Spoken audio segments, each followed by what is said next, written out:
جابوني أرون بوبنزا لعب كويس ولا لأ؟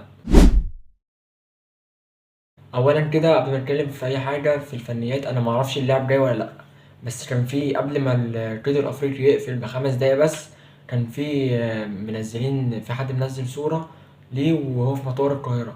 دي شفناها، يعني لسه شايف الصورة دي، بس أنا معرفش برضه، ما ممكن يكون يعني الزمالك بيخدع الناس عشان يعملوا مفاجأة، فنزلوا الصورة دي في الآخر. أنا هنشوف لسه. خلينا ندخل بقى نتكلم عن اللاعب نفسه. ان شاء الله في الفيديو ده بقى هنتكلم عن كل حاجه عن ارون بنزا، ارقامه وجميع المراكز اللي بيلعب فيها، عشان كده ما تنساش، وهنتكلم عن كل حاجه، عشان كده ما تنساش بقى اللايك والسبسكرايب. نتكلم الاول في قيمته التسويقيه. قيمته التسويقيه للاعب ارون بنزا 5.5 مليون دولار. مفيش فريق في مصر يعرف يجيب اللاعب ده، بس هو دلوقتي جاي لاعب فري، في لاعب حر، فمش هندفع فيه ولا جنيه، هندفع بس عقده بس. أرون بوبنزا هو لاعب جابوني وعنده 28 سنة، هو جاي فري، بس هندفع عقده بس اللي هو 600 ألف دولار، وفي 300 ألف دولار دول حوافز، يعني كل مثلا ما يسجل مثلا يعني 15 هدف هياخد عليهم مبلغ منهم، جزء من ال300 ألف. كل مثلا ما يجيب بطولة للزمالك هياخد عليهم يعني برضه مبلغ من 300 ألف، وهكذا يعني.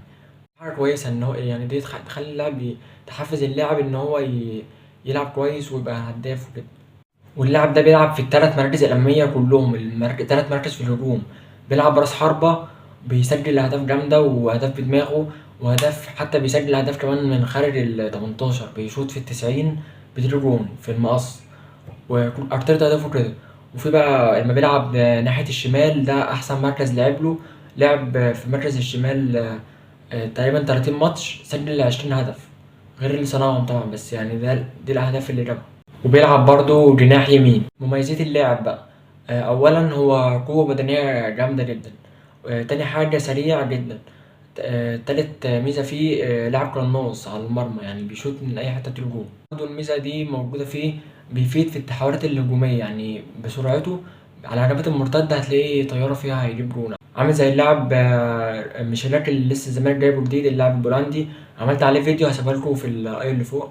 أول ما الكورة بتجيله داخل 18 مبيفكرش في حاجة غير إن هو يشوط بس، أول ما الكورة تجيله يشوط على طول وبتجيله جون. ولما بيلعب على الجناح اليمين أو الجناح الشمال، هتلاقيه بيراوغ بسرعة، يعني بيجري بسرعة وهو بيلم اللي قدامه، عامل زي البرازيليين كده، هتلاقي الكورة في رجليه سهلة كده، بيجري وبيلم بسرعة كده. ولما بيلعب راس حربة هتلاقيه بيشوط بسرعة، بيشوط بقوة. يعني مثلا عندنا سامسون وناصر منسي، دول بيشوطوا بس مش بنفس القوة بتاعته دي، مش بيشوطوا دول بيشوطوا خلاص كده زي ما تيجي، انما ده عارف بتروح فين، بتروح في ال90.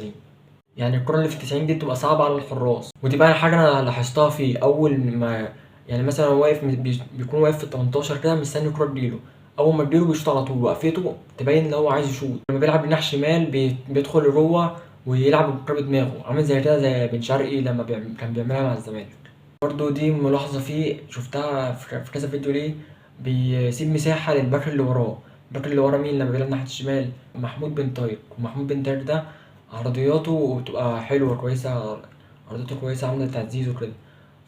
وهو محمود بن طارق ده يعني هجومي أكتر ما هو دفاعي، فده هيفيدنا برضه، يعني كنا بنهاجم بجناحين مش جناح واحد. طبعا يا جماعة أنا بفكركم برضه اللاعب، أنا معرفش هو رايح ولا لا لحد دلوقتي، بيقولوا هو هيروح رومانيا، فريق روماني، بس حتى لو راح هيدفع على غرامة، فالزمالك كده مستفاد.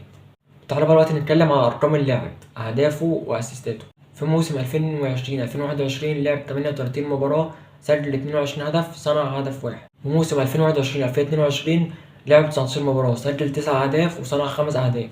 موسم 2022-2023 لعب 36 مباراة، سجل 17 هدف وصنع 7 أهداف. الموسم اللي فات بقى لعب 17 مباراة، سجل 3 أهداف وصنع هدف واحد بس.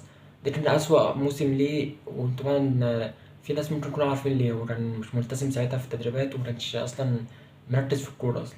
بس كده هو ده كان الفيديو بتاع النهاردة. ما تنساش بقى اللايك والسبسكرايب وتفعل زر الجرس عشان يوصلك كل الفيديوهات الجاية. وبس، سلام.